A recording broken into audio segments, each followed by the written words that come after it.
আসসালামু আলাইকুম। শানুস mini world থেকে আমি শানু ঢাকা থেকে বলছি। যে যেখান থেকে আমার ভিডিও দেখছেন আশা করি সবাই অনেক বেশি ভালো আছেন। আমিও আলহামদুলিল্লাহ খুব ভালো আছি। ভিডিও দেখার শুরুতেই সবাই একটা লাইক দিতে ভুলবেন না প্লিজ।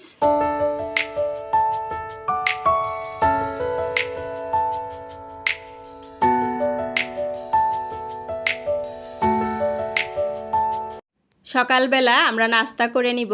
আজকে যেহেতু ছুটির দিন, নাস্তা করতে একটু দেরি হয়ে গিয়েছে।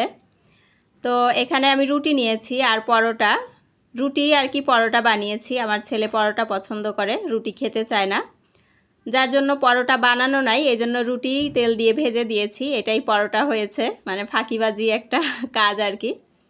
তো ওদেরকে খাইয়ে দিব, সাথে আমিও খাবো। মানে আমরা তিনজনের নাস্তা একসাথে এনেছি। ছুটির দিনেও কিন্তু বাসায় বসে থাকা যায় না, বরঞ্চ ছুটির দিনে আরও বেশি কাজ থাকে। তো আমি অনেক কাজই করেছি, তো কাজগুলো এখন আর আপনাদের সাথে শেয়ার করছি না, জাস্ট একটু টেবিলেরটা পরিষ্কার করেছি, সেটাই আপনাদের দেখাচ্ছি। আর আমার মেয়ে ক্লে দিয়ে এই ধরনের শোপিস বানিয়েছে, তো এটা আমি ডাইনিংয়ে ঝুলিয়ে দিয়েছি, এটা আপনাদের একটু দেখিয়ে দিলাম। টেবিলটা কিন্তু ক্লিন করে নিয়েছি। আমরা নাস্তা, যদিও টেবিলে নাস্তা করিনি, বিছানায় বসে নাস্তা করেছি। আমার হাজব্যান্ড যেহেতু খেয়ে অফিসে গিয়েছে, শনিবার দিন তার অফিস থাকে, বাচ্চাদের স্কুল বন্ধ, কিন্তু হাজব্যান্ডের অফিস আছে, তো খেয়ে গিয়েছে, সেই জন্য টেবিলটা ক্লিন করে নিলাম। চারিদিকে শুধু বিয়ে আর বিয়ে, বিয়ের ধুম পড়েছে। তো বিয়ের কেনাকাটার সাথে সাথে বিয়ের দাওয়াতের গিফট কেনারও কিন্তু ধুম পড়েছে।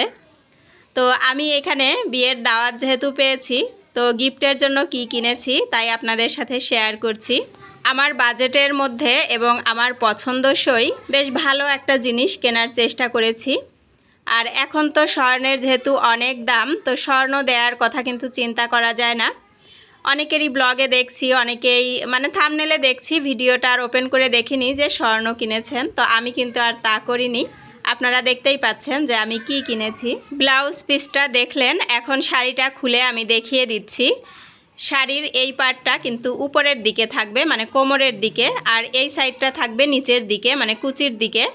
দুই দিকে দুই ধরনের কাজ, নিচের দিকে একটু বেশ চওড়া কাজ, আর উপরের দিকে একটু চিকুন কাজ।